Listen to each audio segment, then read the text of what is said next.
Let me ask you something. Have you ever found yourself doing everything right, being available, being kind, being all in, and yet he starts to pull away?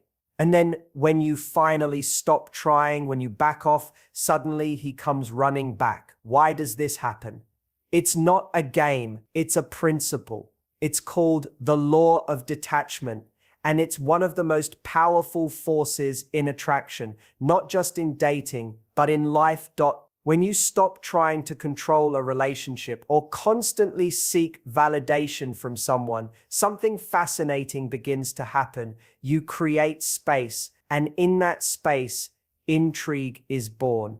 This is where the law of detachment starts to show its power. When you are no longer clinging, over-explaining, or trying to manage how someone feels about you, you become a mystery. And mystery is one of the most powerful triggers of attraction. Imagine someone who is always texting, always available, always reaching out first. At first, it might feel flattering, but soon that energy becomes predictable. There's no tension, no curiosity, no reason to wonder about them. It's all laid out on the table. And what happens when we have too much certainty? We get comfortable, and comfort, especially too early, can kill desire.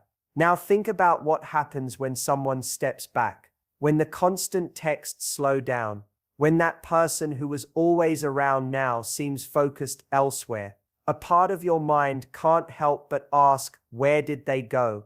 Are they losing interest? What are they up to? That questioning isn't a bad thing. It's the emotional spark that makes you lean in. You want to solve the puzzle. You want back the attention that was once so freely given.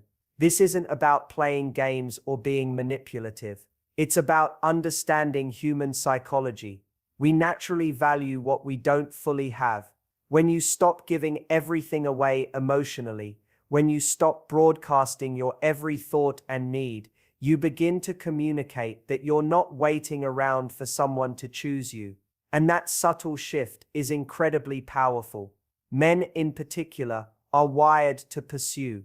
When the dynamic becomes too one-sided, when they feel chased instead of inspired to chase, they subconsciously start to pull back. But when a woman detaches emotionally, not with bitterness but with confidence, it signals something crucial. I want you, but I don't need you. My life is full either way. That statement, even unspoken, is potent. It communicates emotional self-sufficiency, which is attractive at a core level. People gravitate toward others who feel whole. The irony is, when you let go of needing someone to pick you, you become the person they want to pick. Why? Because you're no longer trying to impress, to perform, to earn love. You're just being. You're living. You're confident in your own skin. And that energy is magnetic. When you're emotionally detached, you're not trying to win. You're not trying to get a text back, a call, or a commitment. You're not checking your phone every 5 minutes wondering if you said the right thing. You're present in your own life. And when someone senses that, they respect it. They feel drawn in by it. Because now, your attention feels like a privilege, not a guarantee. It's like walking into a room and noticing someone who isn't trying to be noticed. Their ease, their comfort with themselves, their quiet confidence, it captivates. The one who is not grasping for connection often attracts it most effortlessly. The mistake people often make is thinking they need to prove their worth in order to be chosen. But proving anything usually comes from a place of insecurity. Detachment says, I know my worth. You're welcome to recognize it, but I don't need you to in order to feel whole. That posture changes everything. And here's the real beauty of it. When you detach from the outcome, you free yourself to actually enjoy the experience. Instead of worrying about where it's going, or how he feels, or whether you're doing enough, you can simply show up as yourself.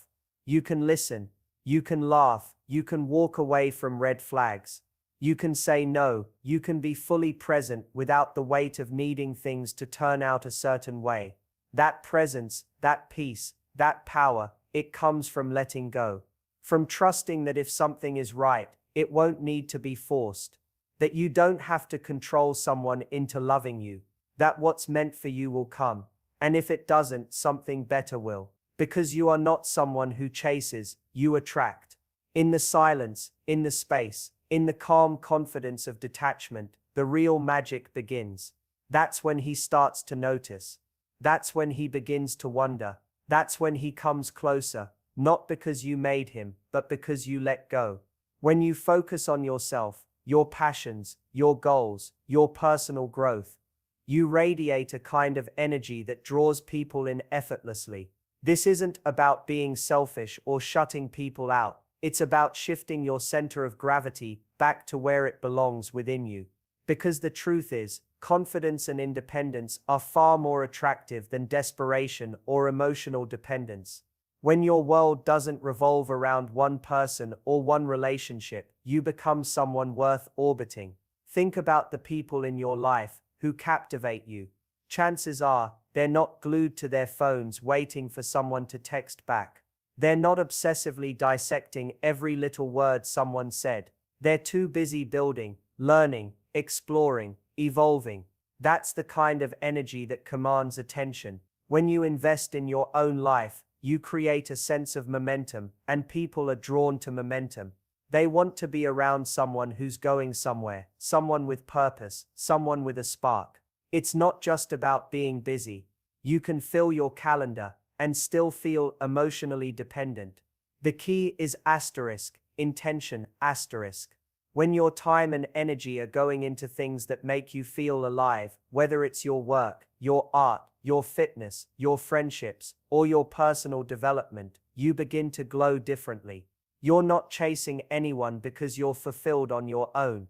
You're not begging for attention because you're already giving it to yourself.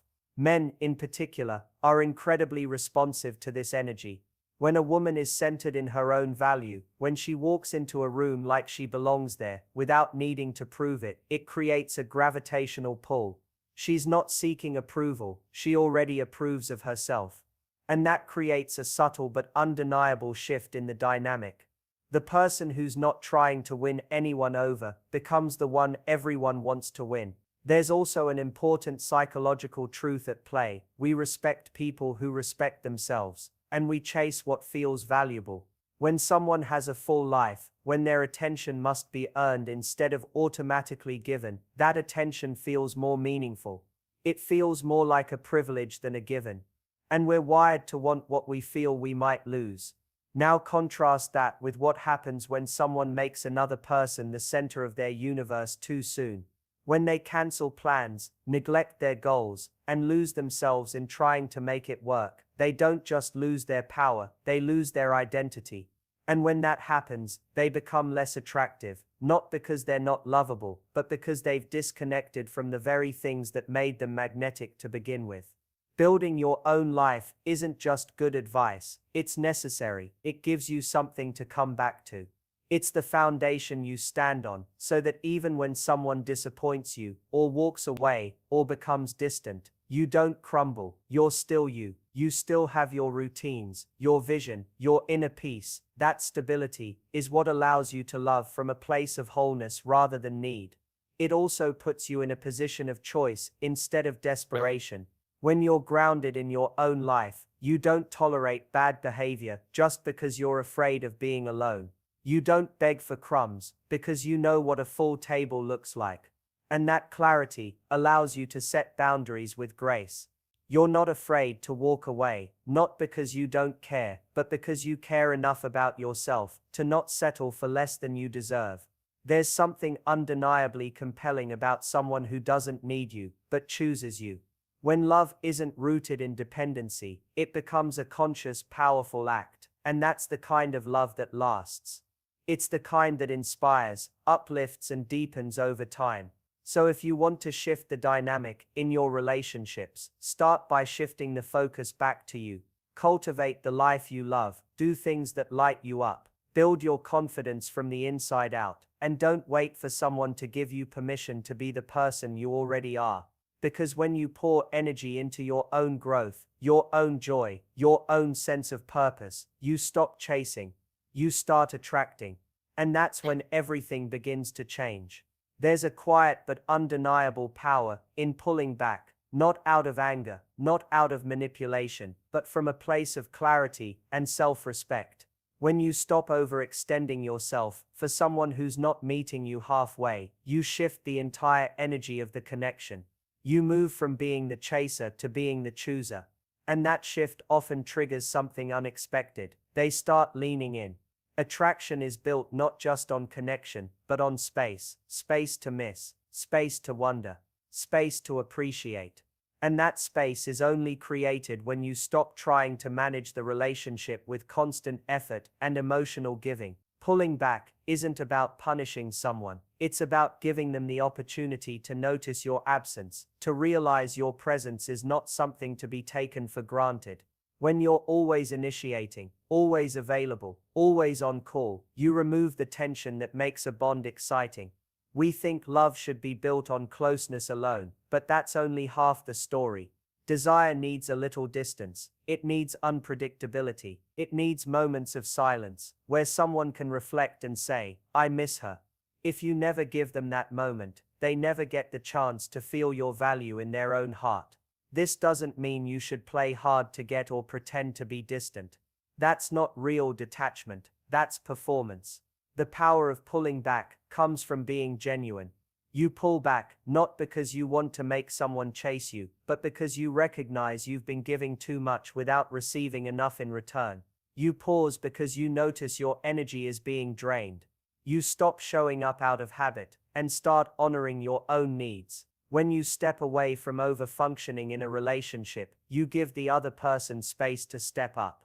And if they don't, that tells you everything you need to know. You can't keep investing in someone who only shows up when it's convenient. You deserve more than that. But you'll never find out what they're truly capable of giving if you keep filling in the gaps for them. There's also a deep sense of dignity that comes from no longer begging for attention. Every time you resist the urge to double text, to initiate that check-in call, to chase down a conversation, you reclaim a bit of your power. And what you'll often find is this: the moment you stop running toward them, they start wondering where you went. People are drawn to mystery, and mystery doesn't come from playing games. It comes from being unavailable sometimes because your life is full. It comes from not broadcasting your every emotion. It comes from being selective with your energy. When you stop trying so hard to be seen, you start being seen differently. Pulling back also creates a natural opportunity for reflection. For both of you, they start to feel the shift, and if there's real interest, they'll feel a subtle panic. That's not a bad thing. It's not cruel. It's what forces them to stop taking the connection for granted. Sometimes people need that emotional interruption to wake up, and for you the pause gives clarity. You begin to see more clearly what role this person is really playing in your life. Are they showing up when you stop pushing? Are they still interested when the attention isn't freely flowing? Or were they just enjoying the comfort of your constant presence? Those are answers you only get in silence. There's courage in not filling the gap, in not reaching out, in sitting with the discomfort of uncertainty, and trusting that if something is meant for you, it won't slip away just because you stop chasing. That's not detachment out of fear, it's detachment out of strength. You are not abandoning the connection, you are not giving up, you are simply stepping back so the relationship can breathe, so it can rebalance, so it can reveal its truth. Because when you always do the reaching, you never give them the chance to reach for you. And that reaching, that moment where they choose you without your prompting, is where real desire lives. Let them feel your absence. Let them miss your energy. Let them wonder. You don't need to prove your worth. Just be still and watch what rises to meet you. Letting go doesn't mean shutting down. It doesn't mean turning your heart to stone or pretending you don't care. True emotional detachment is not the absence of feeling, it's the presence of trust. Trust in yourself, trust in timing, trust that the right person will recognize your value without you having to constantly prove it. When you detach in a healthy way, you stop clinging to outcomes. You stay open to love, but you're no longer ruled by the fear of losing it. This is a subtle yet powerful difference. A lot of people confuse detachment with coldness. They think being detached means being aloof, guarded, or emotionally unavailable. But real detachment is not about closing off, it's about allowing things to unfold naturally without force. You're not withdrawing love, you're withdrawing attachment to the need for things to happen a certain way. That's not indifference. That's strength. When you let go with grace, you create a space that's rooted in self-worth. You're saying, I'm here, I'm open, but I'm not going to beg. I'm not going to force. I'm not going to shrink myself to keep someone who isn't meeting me halfway. That posture creates emotional freedom, not just for you, but for the other person too. No one likes to feel pressured into showing up. But when you're detached in a healthy way, your energy says, come closer if you want, but I'm good either way. That's incredibly attractive. It's also incredibly rare. Most people don't realize how much anxiety they're pouring into their relationships. The constant overthinking, the checking of phones, the decoding of texts, the fear that one wrong move will push someone away. All of that is rooted in attachment, the kind that says, I need this to work, or I won't be okay. But here's the truth. You will be okay. That's the mindset that changes everything.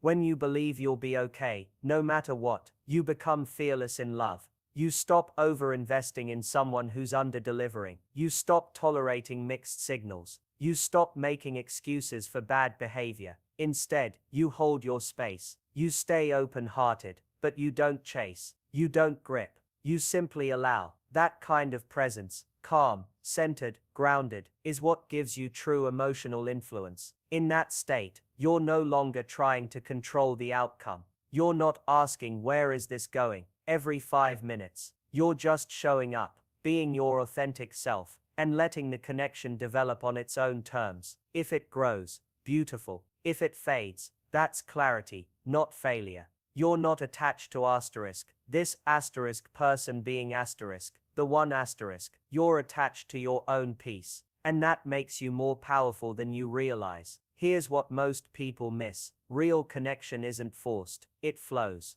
And it can only flow when both people feel free to lean in, free to step back, free to choose each other again and again. When you let go of the fear of loss, you give the relationship a chance to breathe. You give the other person the opportunity to show up of their own volition. And when they do, it's meaningful. Because it wasn't prompted, manipulated, or begged for.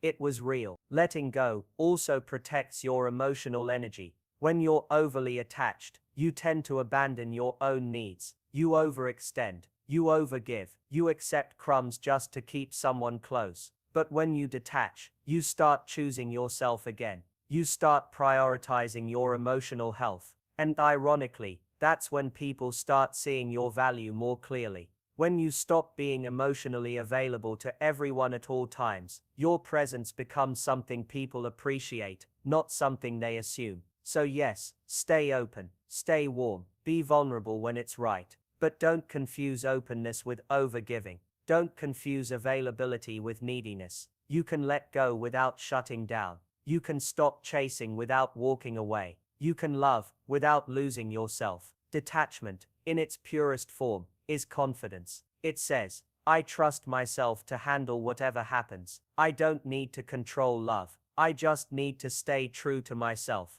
That's the energy that turns heads. That's the energy that invites love, without desperation. And that's the energy that allows you to receive what's real, because you're no longer settling for anything less.